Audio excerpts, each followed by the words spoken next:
Presentamos la historia de una revolución, de un fenómeno que se extendió por el planeta con la rapidez del fuego. Es el relato de unos visionarios, de unos jóvenes rebeldes e ingeniosos hippies renegados. Durante 2 décadas mantuvieron entre sí duras rivalidades y disputas legales. Incluso se vieron envueltos en espionaje internacional con el propósito de convertirse en las estrellas de una nueva sensación, de un producto que los jóvenes de todo el mundo encontrasen irresistible y que produciría una peligrosa adicción. Hoy día es un negocio de miles de millones de euros que supera a Hollywood y que se dispone a superar a la industria discográfica como el negocio de ocio más lucrativo del mundo. Historia de los videojuegos.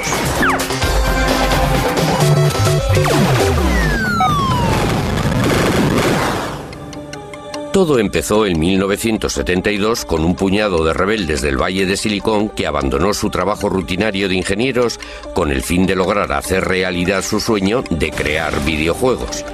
El fundador fue Nolan Bushnell, un joven de 28 años que se abrió camino con un capital de tan solo 500 euros.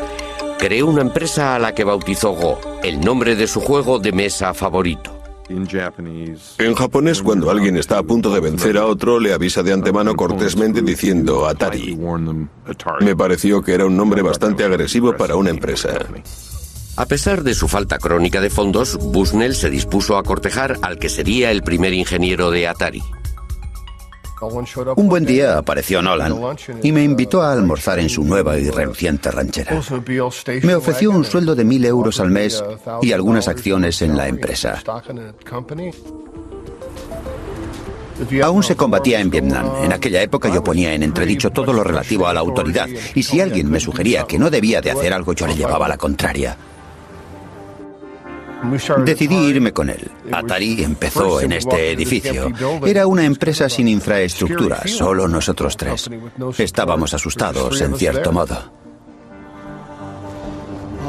Este es el lugar. Aquí, en este pequeño taller, es donde nació Pong, el primer videojuego.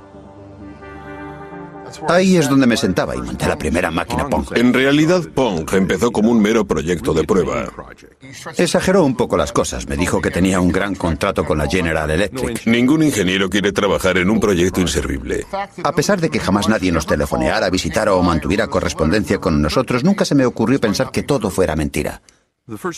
Lo primero que hizo Al fue hacer funcionar las palas y después que la pelota se moviera.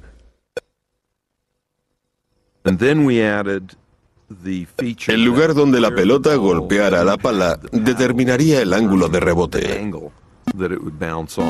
Con ese cambio, el videojuego resultaba sumamente divertido. ¿Pero la gente estaría de acuerdo? Bushnell y Alcorn instalaron su prototipo en la taberna local para comprobarlo. La instalamos en una caja de madera que tenía encima un papel muy pegajoso, realmente pringoso. Para recoger las monedas montamos una cajita de un caballito de esos en los que se montan los críos y colocamos la caja encima de un barril. Nos alejamos un poco, tomamos una cerveza mientras observábamos lo que ocurría. Uno de los asiduos del bar se acercó a la máquina y estudió en silencio el movimiento de la pelota en la pantalla. Introdujo una moneda y empezó a jugar. Finalmente cayó en la cuenta de que había 2 mandos con los que se manejaban las raquetas y jugó la primera partida. Pronto una pequeña multitud se congregó a su alrededor para observarlo. Hasta entonces la gente no había visto nada en una pantalla televisiva que no procediera de un estudio. Aún recuerdo que una joven me preguntó ¿cómo se consigue una señal desde los estudios de televisión desde aquí? El hecho de que la señal fuera emitida allí mismo era algo que les desconcertaba.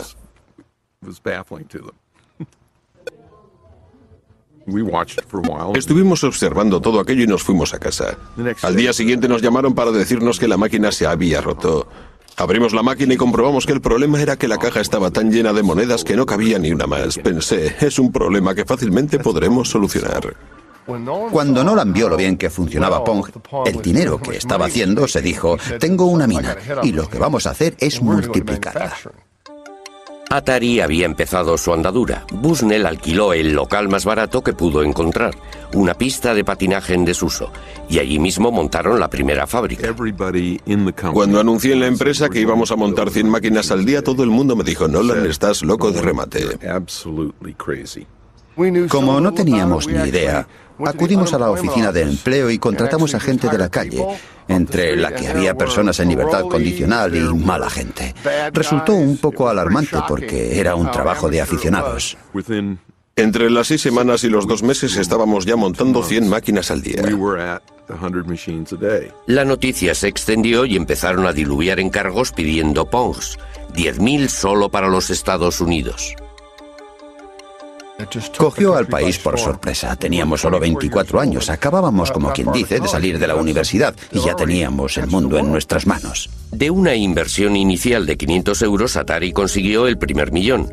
Poco tiempo después, lograron otro éxito mayor con la versión doméstica de Pong. Tuve la impresión de que el mercado doméstico podría ser potencialmente enorme. Un buen día Al se me acercó y dijo: creo que podemos meter todo esto en un chip y conseguir que sea tan barato que llegue a todos los hogares del país. Le contesté: adelante con ello. Este es uno de los primeros chips de Pong. Siguiendo la lógica de las máquinas tragaperras y teniendo en cuenta que estos chips nos costaban solo 10 euros cada uno, podíamos fabricar un videojuego que podría venderse a 100 euros la unidad. Dar con alguien que vendiera el Pong doméstico representaba un reto mayor. No dimos con ninguna juguetería en todo el país dispuesta a comprárnoslos. Fue entonces cuando uno del equipo sugirió que deberíamos intentarlo con el departamento de deportes de los almacenes Sears. Sears nos encargó 150.000 unidades del Pong doméstico para las Navidades de 1975. Presentaba un diseño elegante con el fin de atraer tanto a los adultos como a los niños, e incorporamos el logo de los telejuegos de Sears. Una vez más fue un éxito total para Atari. Sears puso en Pong todos sus recursos de marketing. En 1973 estaba ya a disposición del público lo último en aparatos caseros para videojuegos. Apareció un anuncio y se vendieron todas las existencias. Fue algo maravilloso. El éxito de Atari fue total. Lentos pero seguros, no dejamos de crear nuevos videojuegos. Bushnell volvió a centrarse en los salones recreativos. Estaba decidido a ir un paso por delante de sus competidores. Adoptamos la actitud clara de que íbamos a librar una guerra sin cuartel contra nuestros rivales. Por eso creábamos los juegos, los comercializábamos y los innovábamos. ¡Que arranquen las máquinas! Para conseguir fabricar los mejores videojuegos necesitaba a los mejores ingenieros. Por eso hizo de Atari la empresa de juguetes más atractiva para trabajar del planeta. El recién contratado David Crane admiraba el extraño éxito con el que Bushnell dirigía la empresa. Genial era una palabra que Nolan repetía bastante a menudo. Si a él le parecía que algo era genial, intentaría hacerlo porque pensaba que a todos los demás les tenía que parecer lo mismo. Bushnell animaba a sus jóvenes y brillantes ingenieros a que innovaran constantemente. Mi actitud era que si uno cree de veras en algo, ha de intentar llevarlo a cabo como sea. El tesoro de Bushnell eran las ideas, y ninguna idea, por floja que pareciera, había que pasarla por alto. Todo el mundo debía presentar un par de ideas locas. Es lo que llamábamos abono. Se trataba de ideas que poco a poco íbamos cuajando. A veces las llevábamos a cabo. El flujo constante de tanta creatividad produjo una serie de videojuegos que tuvieron mucho éxito, logrando así que Atari ocupara el cenit del negocio de los videojuegos. Fue entonces cuando se les presentó un problema legal. Se decía que Bushnell pudo haber copiado de otra persona su primera idea. El litigio afirmaba que unos meses antes de que Atari fuera creada, Bushnell había visto un juego en una feria que era casi idéntico a Pong. Un diseñador de aparatos de televisión de nombre Ralph Baer había estado pensando en crear unos videojuegos desde los años 50. En 1966 sus ideas cristalizaron mientras esperaba en una parada de autobús en un viaje de negocios que hizo a Nueva York. Cuando volví a mi despacho a la mañana siguiente, el 1 de septiembre de 1966, redacté una memoria de 4 hojas en la que explicaba todo el proyecto. Propuse cosas como videojuegos de deportes, de persecución, de carreras y de coches. Baer empezó a trabajar en su invento. En 1968 ya había logrado poner en funcionamiento su primera videoconsola, a la que sencillamente bautizó su caja marrón. El primero de los videojuegos consistía en que dos puntos luminosos se iban persiguiendo sin tregua por la pantalla.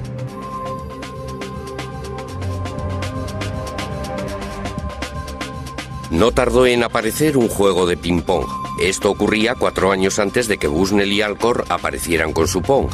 Magnavox Television firmó un contrato con Baer y produjo una versión muy cuidada de la caja marrón. El Odyssey ofrecía 12 videojuegos diferentes. Cada juego tenía su color, que servía para hacer resaltar los gráficos que se iban superponiendo uno tras otro. Además de los controladores, Baer también sacó el primer haz de luz para los videojuegos en los que había que disparar, un invento que supuso todo un adelanto en su tiempo. El Odyssey fue lanzado al mercado en una feria en 1972 en Nueva York.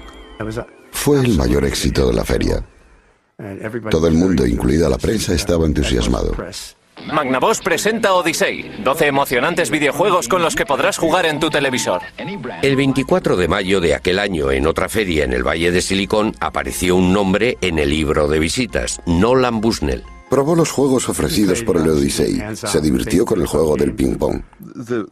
El hecho cierto es que vi el juego Odyssey y la verdad, no me pareció un juego muy inteligente. Tanto si Bushnell se había inspirado en el Odyssey como si no, Ralph Baer ya había patentado sus diseños. Esta es la patente, y si uno se fija en la letra pequeña, se puede ver que fue presentada en enero de 1968. Consta de un televisor y debajo tiene 2 controles manuales, uno a cada lado. Magnavox, basándose en las patentes de Baer, denunció a Atari. Nuestra postura siempre fue clara. Dijimos, solo llegaremos a un acuerdo si nos cuesta menos que aceptar un pleito. Después de 4 años de negociaciones, Bushnell y Baer se vieron las caras por primera vez en la escalinata del Tribunal Federal de Chicago en 1976. Antes de ir a juicio, Bushnell y su abogado estaban de acuerdo en pagar una retribución reconociendo las patentes de Baer. Al cabo de unos días acordaron en pagar una cantidad muy razonable. No cabe duda que le salió bien la jugada. Magnavox aceptó una conciliación por valor de 400.000 euros. Ralph Baer logró que se le hiciera justicia, pero no consiguió el reconocimiento internacional que Bushnell disfrutaba por aquella época. Le atribuyeron la paternidad de los videojuegos porque se pasaba el día delante de las cámaras mientras yo permanecía entre bastidores escuchando lo que me decían los abogados. Tranquilo, Baer, tranquilo, que solo tiene tu licencia. Han pasado ya 25 años. Baer está jubilado y padece leucemia. Sin embargo, está decidido a acabar su autobiografía y dejar bien claro para la posteridad cuál fue el verdadero origen de los videojuegos. En cuanto a Bushnell, el acuerdo le resultó barato. Atari estaba ya embolsándose millones. Pero mientras en los grandes almacenes era popular, Atari se enfrentaba a una nueva amenaza que venía del Japón con un videojuego que estaba conquistando el mundo de forma imparable. En 1978, Taito creó un juego que se hizo tan popular en Japón que provocó una gran escasez de monedas de 100 yens. Se vendieron más de 350.000 máquinas de los invasores del espacio, lo que provocó el renacimiento de los videojuegos en los salones de juego. La respuesta de Atari fue sacar al mercado su propia gama de videojuegos espaciales y de tiro. Los brillantes jóvenes ingenieros de Nolan Bushnell fueron los pioneros de una nueva tecnología llamada gráficas vectoriales con una nueva presentación muy llamativa. En 1979, Asteroides se convirtió en el mayor éxito de toda la historia de Atari.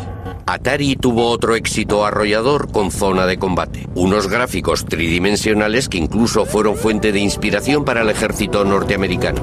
Los salones aparecían como setas por todo el mundo. Tanto los adolescentes como los adultos acudían en su tiempo libre a esos lugares oscuros y llenos de humo. La reacción tanto de los padres como de los políticos fue inevitable. En la prensa pululaban a diario historias sobre jóvenes delincuentes y de chavales que hacían novillos. Los salones de juego fueron tildados de cuevas de perdición. Fue entonces cuando Atari presentó una solución. En 1975, sus ingenieros empezaron a trabajar en una nueva idea. Un sistema en el que se podían llevar a casa en unos cartuchos los mismos videojuegos que los que disponían los salones recreativos. Este es el primer prototipo del sistema de videojuegos en cartuchos de Atari. Tiene todos los elementos que se necesitan en un prototipo. Tenemos el cableado y las palancas del videojuego del tanque. Sabíamos que necesitábamos esto para poder jugar a Pong, para poder jugar al videojuego del tanque, porque tenía que ver con los juegos teledirigidos y otros, pero no estábamos muy seguros de lo que íbamos a hacer con ello. Adelante, Controller, es el capitán de una nave espacial. El VCS fue lanzado al mercado en 1977, montado en una caja elegante con interruptores bien diseñados y los primeros joysticks en una consola casera. ¡Vamos allá! Debido a que Atari era el número uno de los éxitos de las máquinas para las salas de juego, fue capaz de producir una serie completa de aparatos para aplicar a todos los VCS. En 1980 Atari se hizo con los derechos de los invasores espaciales. ¡Ya están aquí! ¡Los invasores espaciales de Atari! Ya puede usted jugar en su casa con el juego más popular de cuantos hay en los salones recreativos. Acción en el espacio dentro de su hogar. Aquellas navidades se vendieron millones de consolas VCS, de modo que los adolescentes pudieron jugar en casa con los invasores del espacio. Les presentamos un estupendo nuevo videojuego de Atari llamado Pac-Man. Los ingresos conseguidos por Atari la convirtieron en la empresa que más rápidamente había crecido en la historia de los Estados Unidos. Pero la meteórica carrera de dicha empresa atrajo la atención de Warner, que le hizo a Bushnell una oferta que no pudo rechazar. Adquirieron Atari por 28 millones de euros, un negocio que se había iniciado con un capital de tan solo 500 euros. Todo el mundo tiene un Atari, la número uno en los videojuegos. En aquellos tiempos era un montón de dinero. Era mucho más de lo que yo había soñado jamás. Pero representó el principio del fin de Atari. Bushnell, al cabo de muy poco tiempo, acabó rompiendo con los nuevos propietarios. Estábamos lanzando al mercado los VCS y comenté a los míos, bien, se acabó lo de los VCS. Y me dijeron, ¿qué? Añadí, bueno, no, pero va a ser así. Y se quedaron horrorizados. Los nuevos dueños de la Warner estaban insatisfechos de la dirección de la empresa. Eran neoyorquinos y no lo entendían. Pensaron que todo era muy raro y empezaron a desmontarla trozo a trozo, a desmontar toda la cultura corporativista que teníamos. Y al final lo que hicieron fue aniquilar la empresa. Fue la cosa más torpe que he visto en mi vida. Finalmente, tras una serie de decisiones importantes tomadas por los nuevos jefes, Bushnell tuvo que abandonar su cargo. Le indemnizaron y le pusieron de patitas en la calle. La industria había perdido a su visionario pionero, pero no se habían acabado los problemas de Atari. Bajo la nueva dirección, los diseñadores estrella de la talla de Davy Crane no eran ya valorados por el papel que habían jugado en el mayor éxito que había disfrutado la empresa. Nos hicieron un montón de promesas que jamás cumplieron. Nosotros teníamos unos ingenieros clave que elaboraban los cartuchos para los videojuegos, que ganaban entre 50 y 60.000 euros al año. En 3 o 4 meses producían el software para un cartucho que podía llegar a venderse por un valor de 100 millones de euros. Si nos hacían pensar que no valíamos más que los encargados de poner los tirafondos de las cajas, eso quería decir que no estábamos en la empresa adecuada. Davy Crane y otros 3 diseñadores importantes abandonaron Atari y crearon su propia empresa, Activision. Tras 2 años de pleitos con Atari, se hicieron con los derechos para poder diseñar y producir sus propios videojuegos. El propio Crane diseñó el videojuego más exitoso de todos los tiempos, Pitfall. Todos los juegos que desarrollamos nosotros fueron grandes éxitos. Cuando Pitfall salió al mercado fue el mayor de todos los éxitos porque se vendieron muchos millones de unidades. Lo que en realidad estábamos desarrollando con Pitfall era el primer videojuego provisto de una consola. Activision volvió a encender la llama del espíritu creativo de la primera época de Atari, pero al mismo tiempo, sin quererlo, provocó un desastre. Fueron muchos los que se cegaron con el éxito de nuestro trabajo y desgraciadamente invadieron el mercado con productos que nadie quería comprar. Atari contribuyó a la pérdida de confianza en los videojuegos por parte del público, ya que había productos como el E.T. de muy baja calidad. Un videojuego de E.T., ¡guau! Muy pronto con ustedes. Millones de copias de E.T. acabaron en la basura. Deje que E.T. entre en su casa. El mercado de los juegos de ordenador se desmoronó y en 1983 la Warner anunció unas pérdidas de más de 250.000 euros, cayendo sus acciones en picado. Lamento haber vendido mi empresa a la Warner. Es la cosa más estúpida que he hecho en mi vida. En 1984 la Warner se deshizo de Atari y con ello fue declarada la muerte de los videojuegos norteamericanos. Pero en otros lugares, una nueva raza de diseñadores de tan solo 12 años que trabajaba en sus habitaciones estaba resucitando la industria que acabaría convirtiéndolos en adolescentes millonarios.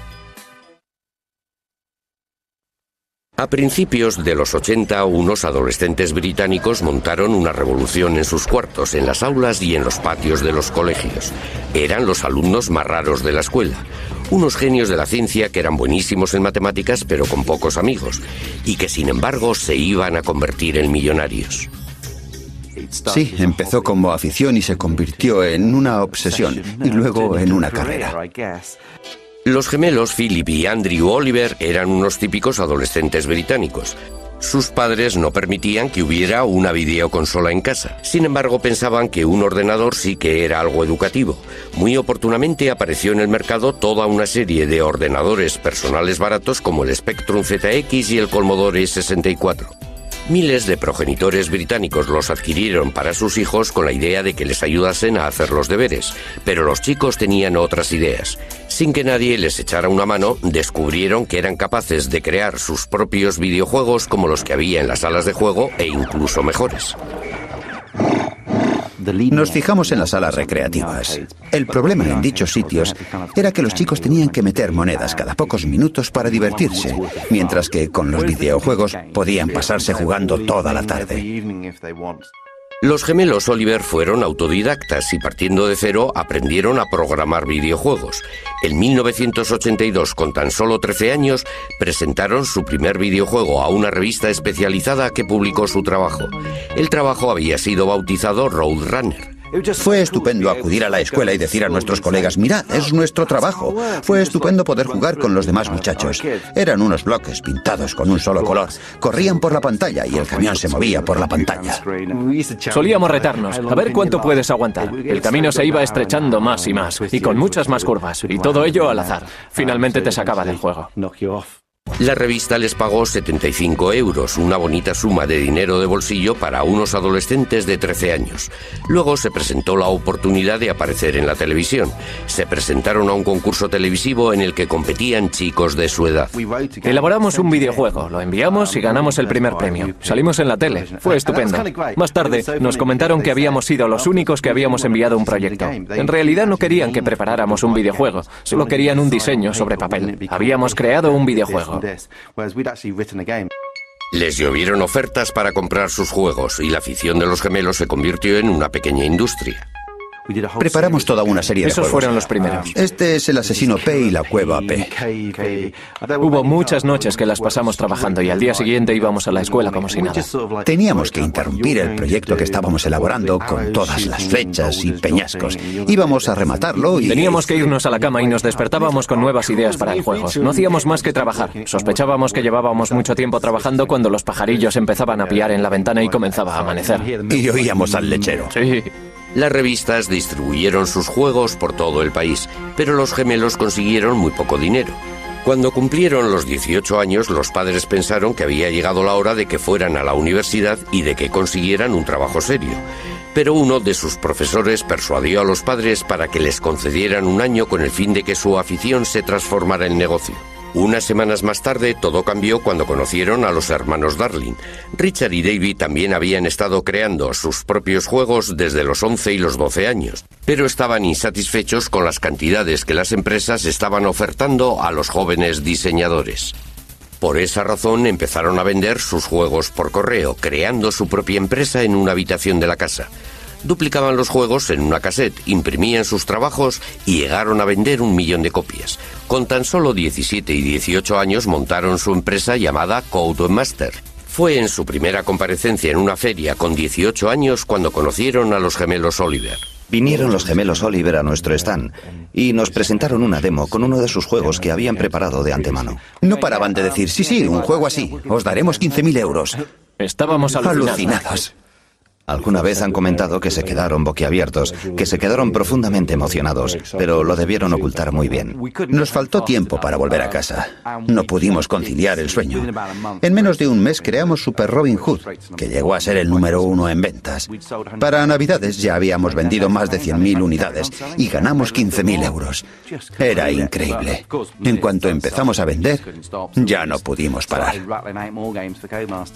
Fue la colaboración más exitosa en la historia de los juegos para ordenador. Calculamos que el 50% de los juegos de Codemaster fueron creados por nosotros. Los gemelos Oliver también estaban trabajando en un proyecto secreto. Querían inventar algo totalmente nuevo, un juego centrado en un personaje animado. Dicho personaje no fue otro que Dizzy. Queríamos presentar un mundo de fantasía. Tuve la idea de que la cara del personaje tenía que ser tan grande como fuera posible, para darle un toque de personalidad. En Codemasters recibieron montones de cartas de fans que hacían toda clase de preguntas. Cada vez que íbamos nos decían que teníamos más correo de nuestros fans. Dizzy fue un éxito internacional, fue el más vendido en todo el mundo. En realidad tuvimos diferentes juegos ocupando los puestos 1, 2 y 3 de las listas de éxitos. Éramos algo así como los Beatles en el campo de los juegos para ordenador. Estos jóvenes millonarios creadores de juegos se convirtieron en personajes famosos ocupando los titulares y alardeando de sus éxitos. Les dio por comprar Ferraris en cuanto conseguimos dinero, pero mi impresión es que los Ferraris no les duraban demasiado. El resultado de tan duro trabajo fue una enorme contribución muy creativa en el diseño de los videojuegos. Eran videojuegos diseñados por los propios jugadores para jugadores. Gracias a la era del ordenador casero, Gran Bretaña contribuye hoy día más que cualquier otro país a la industria de los videojuegos. Recuerdo que le dije a un periodista que un día todo esto llegaría a superar a la televisión. Y ahora mismo, la industria británica de los videojuegos exporta más que la industria del cine y de la televisión inglesas juntas.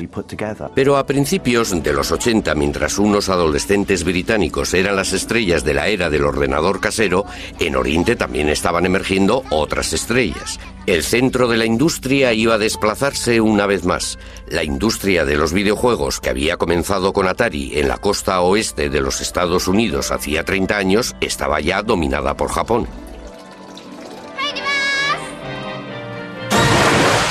Los videojuegos casi se han convertido en algo sinónimo con Japón.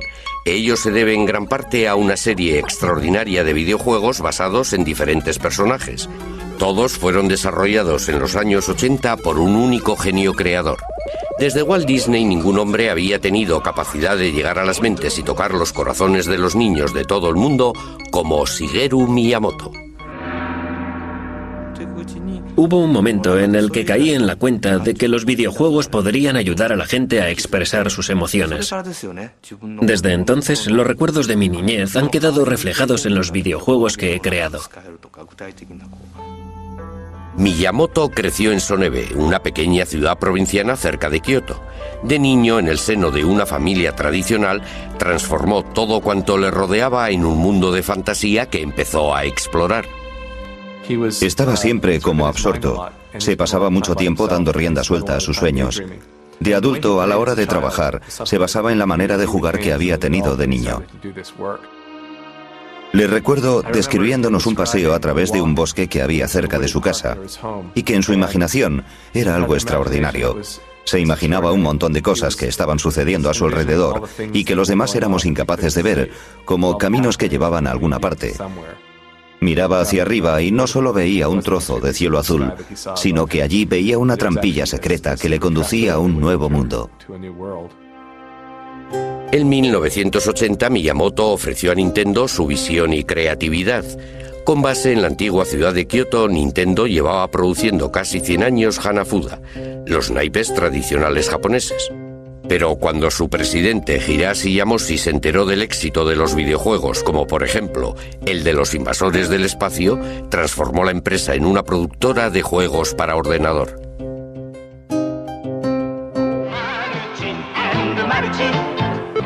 A sus 20 y pocos años, Miyamoto no mostraba ningún interés en los videojuegos, pero su padre quería que tuviera un trabajo respetable.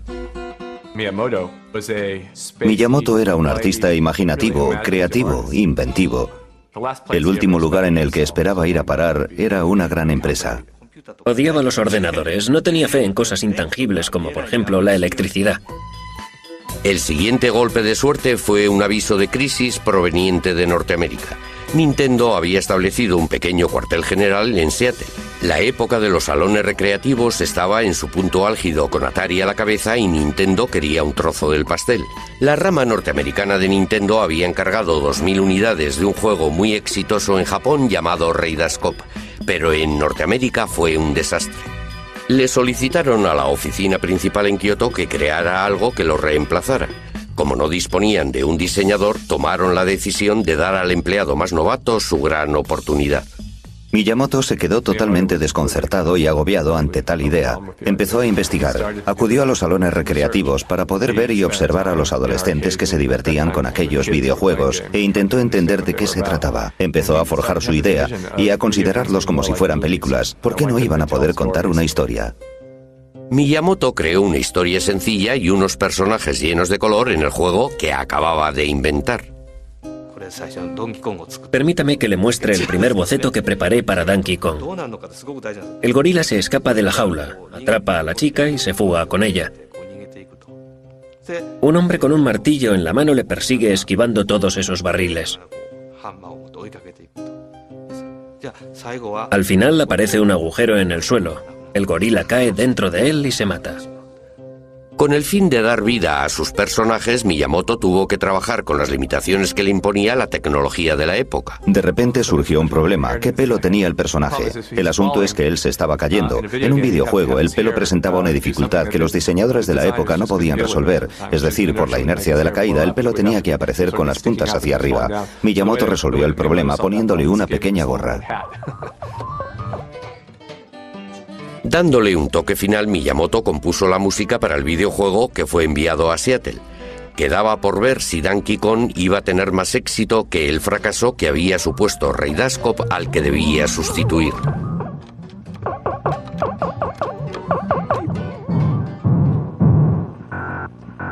En cuanto los norteamericanos vieron el juego, pensaron que sus homólogos japoneses estaban completamente locos.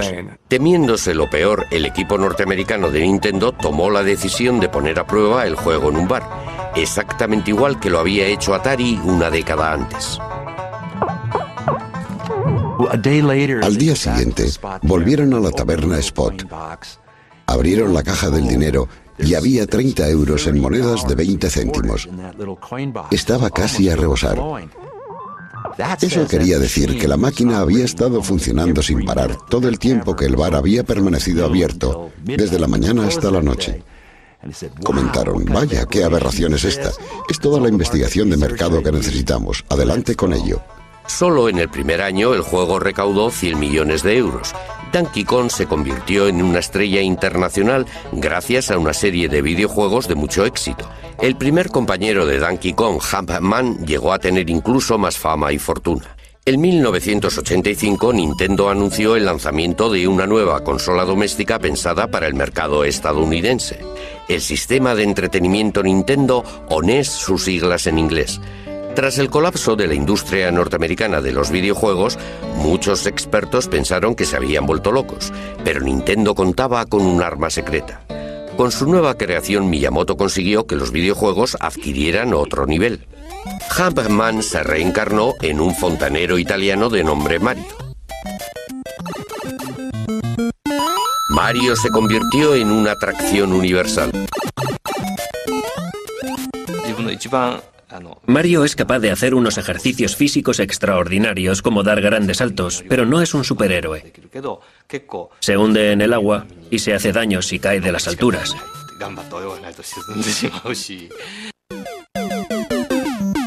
Miyamoto creó un mundo aparte lleno de tuberías, alcantarillas, barrancos y arrecifes para que Mario lo explorase. Además, inventó un ejército de monstruos animados para que Mario se enfrentara a ellos. En las pruebas de la primera versión, Mario era enorme. Luego creé al pequeño Mario. El juego cobró más interés con los dos hermanos.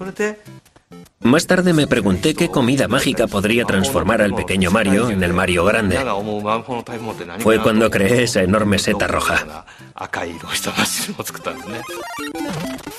Estaba creando ese universo maravilloso que él mismo estaba contemplando a través de un espejo. Enseguida aparecieron otras series y Mario se convirtió en una superestrella internacional. En una encuesta realizada en 1987, Mario fue reconocido por más niños norteamericanos que el propio Mickey Mouse. Fue entonces cuando Miyamoto desveló su obra maestra.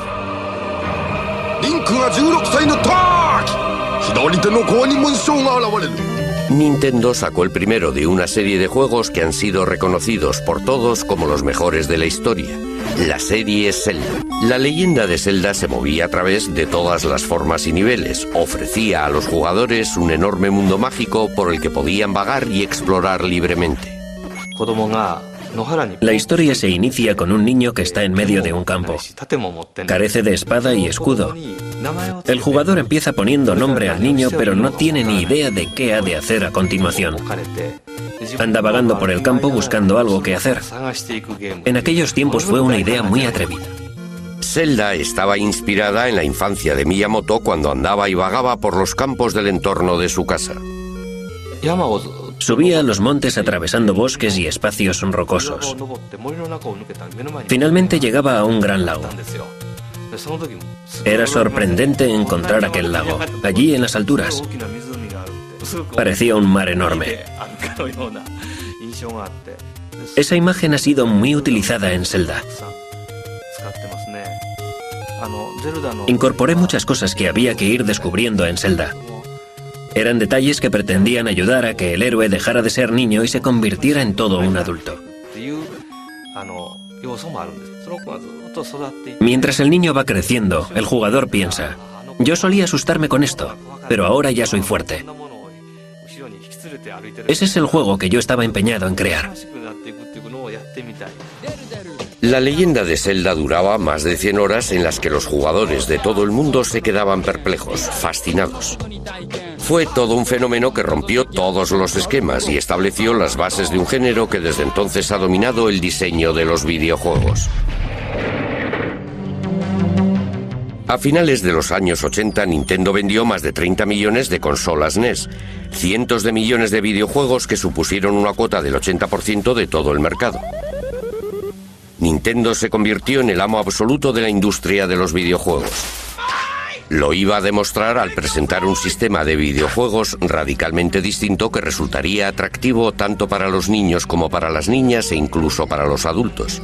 Todo cuanto necesitaba era lanzar al mercado el juego perfecto, pero para conseguirlo tendría que disputarlo y arrebatarlo de las poderosas garras del KGB ruso. A finales de los 80 se forjó la amistad entre dos diseñadores que estaban tras el telón de acero. Una amistad que haría a uno muy famoso y al otro muy rico, y que consiguió que el videojuego Boy de Nintendo se convirtiera en una de las máquinas con más éxito de la historia. La clave de dicha amistad estuvo en un videojuego llamado Tetris. En 1988, Henk Rogers, un diseñador de origen holandés, estaba de viaje intentando importar al Japón nuevos videojuegos. La primera vez que vi Tetris fue en una feria de bienes de consumo electrónicos en Las Vegas en 1988. Hice lo que solía hacer, me daba una vuelta por las ferias y escogía los videojuegos que me gustaban para llevármelos a Japón. En eso consistía mi trabajo. Jugaba con ellos. Allí di con un juego realmente bueno. Quise hacerme con él. Alexei Pajitnov hoy día vive en Seattle, pero en 1984 estaba en Moscú donde creó Tetris. Pajitnov estaba trabajando en la inteligencia artificial y en el software que permitiera el reconocimiento de voces. Creó Tetris con el fin de poner a prueba un nuevo ordenador. Mi interés estaba centrado en los rompecabezas y juegos y en toda clase de divertimentos matemáticos. Tetris estaba basado en un rompecabezas tradicional ruso llamado Pentaminos. Hay 12 formas parecidas a esta. Y son todas las piezas posibles compuestas de 5 cuadrados. La versión de Pentaminos de Pajitnov contenía piezas compuestas de solo 4 cuadrados en vez de 5. Le puso el nombre de Tetris por derivarse de la palabra griega tetra, 4. Cuando calculé el procedimiento que hacía que girara 90 grados, pensé en cuando uno introduce una llave y hace clac, vuelve a girar la llave otra vez y clac. Fue entonces cuando se me ocurrió la idea de hacer que el juego durara un tiempo real. El genio de Pajitnov se hizo patente al convertir el videojuego Tetris en una carrera contrarreloj. Desaparecieron de la pantalla las líneas completas, haciendo que fuera posible seguir jugando casi indefinidamente. Pero a medida que iban bajando piezas cada vez con más rapidez, el reto iba aumentando constantemente. A medida que el juego va acelerándose, la mente ya no es capaz de pensar tan rápido. Quizás sea el subconsciente el que irrumpe en ese momento del juego, pero va más rápido de lo que uno es capaz de jugar. Es lo que se denomina una zona. Tetris se extendió por el bloque soviético hasta llegar a Hungría, donde lo descubrió Robert Stein. Stein se fue a Moscú, donde conoció a Alexei Pajitnov y negoció con él una licencia para publicar el juego. Por alguna razón desconocida, me ofreció el Tetris original. Tenía la licencia para distribuirlo donde yo quisiera. Es lo que creí. Tetris se convirtió en Occidente en la mayor sensación internacional desde Los invasores del espacio. Cuando Tetris invadió la industria, el resto de la producción quedó anulado. Finalmente tuvo que ser retirado. En Japón, Henk Rogers sacó una versión para la consola doméstica de Nintendo.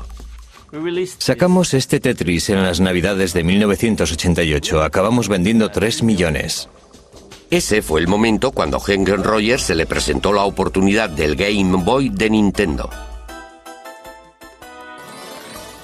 Dije, ¿sabéis? Tengo el videojuego perfecto para el Game Boy. Pero Rogers mantuvo una dura pugna con Robert Stein para asegurarse el control de los derechos de Tetris. Disculpe, yo fui quien descubrió este producto. ¿No debería quedármelo? Cogí el siguiente avión. Sin caer en la cuenta de ello, Rogers y Stein volaron hacia Moscú el mismo día. Permanecieron en el mismo hotel, pero sin llegarse a ver en ningún momento. No funciona la televisión, no funciona la radio. En aquella época todo el mundo pensaba que nada iba bien tras el telón de acero. Era algo que realmente daba miedo. Rogers acudió a Moscú sin saber nada acerca de la Unión Soviética y sin hablar ruso. Sabía que tenía que buscar una organización llamada el Org y eso era todo. Para sorpresa suya, no tuvo ningún problema a la hora de contratar a un intérprete que hablaba perfecto inglés. Te llamas Alan no sé qué. Todos pertenecen al KGB. No hay modo de conseguir un intérprete que se preste a ayudarte a hacer negocios. ¿Es este el edificio? Sí, este es el edificio. Todas las reuniones han de recibir el visto bueno del KGB, y yo me presenté allí como caído del cielo. Al final el señor Belikov bajó y le expliqué que yo era uno de los que distribuía Tetris en Japón. Me dijo, ¿de qué máquina se trata? Le contesté que era para Nintendo. Añadió, pero si jamás hemos cedido esos derechos a nadie. Pensé durante un buen rato que yo estaba metido en un buen lío, porque en su opinión yo era un auténtico pirata. Posteriormente, aquella misma mañana, Rogers conoció a Alexei Pajitnov. Les presento al siguiente invitado, el mundialmente famoso señor Pajitnov. Vaya, mundialmente famoso. ¿Famoso por qué? Porque en el mundo... Me llamo Alexei Pajitnov. Nos hicimos amigos rápidamente porque en cuanto hablamos del diseño de videojuegos tenemos algo en común de lo que podemos hablar. Su inglés no era muy bueno, pero sí lo suficiente. Henk fue la primera persona que entendió y a la que de verdad gustó el videojuego. Es lo que percibí de inmediato. Todo el mundo en Moscú en aquella época, incluido Alexei, estaba paranoico a cuenta de que cualquier conversación que se mantuviera fuera escuchada por gente que no tenía por qué oírla. Por esa razón, siempre que quería decirme algo, me guiñaba el ojo y nos íbamos a un parque.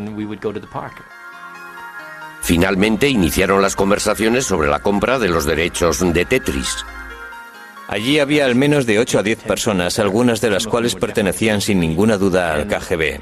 Yo estaba confinado en una habitación a 3 grados en la que me hacían toda clase de preguntas. Lo que Rogers desconocía era que los rusos estaban negociando también con Robert Stein en otra habitación del mismo edificio. Mi objetivo consistía en intentar hacerme con todas las licencias que fuera posible de todo lo que quedaba. Sin que ninguno de los dos lo supiera, que Bill Maxwell, hijo del magnate de la prensa Robert Maxwell y presidente de Mirrorsoft, editores británicos de videojuego, también estaba en Moscú. Kevin estaba moviendo los hilos, estaba diciendo: si no hacen el trato conmigo, mi padre va a ir a hablar con Gorbachev y ustedes van a tener serios problemas. Ese fue el método que aplicó en sus negociaciones. Pero Rogers tenía a Pajitnov de su parte y tenía todo el apoyo de Nintendo para presentar una oferta generosa. Tras 4 días de negociaciones, al final dijeron que sí. Pajitnov y Rogers lo celebraron en el único restaurante nipón que había en Moscú. El acuerdo le convirtió a Rogers en multimillonario. Le odié, pero en realidad solo hizo lo que cualquier negociante habría hecho en su lugar. Hoy he perdido Dios sabe cuántos millones de euros y no me siento muy feliz, que digamos. Nintendo resultó el gran ganador. Además de Tetris y el paquete de videojuegos, se vendieron en todo el mundo 32 millones de consolas Game Boy, casi la mitad de ellas para adultos. Pajitnov se hizo mundialmente famoso y emigró a los Estados Unidos. Como era ciudadano soviético, no ganó nada a cuenta de los videojuegos hasta que expiraron los contratos en 1996, 12 años después de haberlos inventado. En la actualidad, él y Henk Rogers trabajan juntos y venden Tetris para una nueva generación de hardware. Con Tetris, la industria de los videojuegos se hizo adulta y convirtió a Nintendo, durante cierto tiempo al menos, en la empresa de ocio más poderosa del planeta. Partiendo de unos orígenes muy humildes, la cultura de los videojuegos evolucionó a unos pasos gigantescos gracias a la intuición y creatividad de sus grandes pioneros. Fueron hombres que entendieron lo mucho que a la humanidad le gusta y necesita jugar. Abrieron las puertas a un maravilloso nuevo mundo en el que una vez que se entra no se puede salir.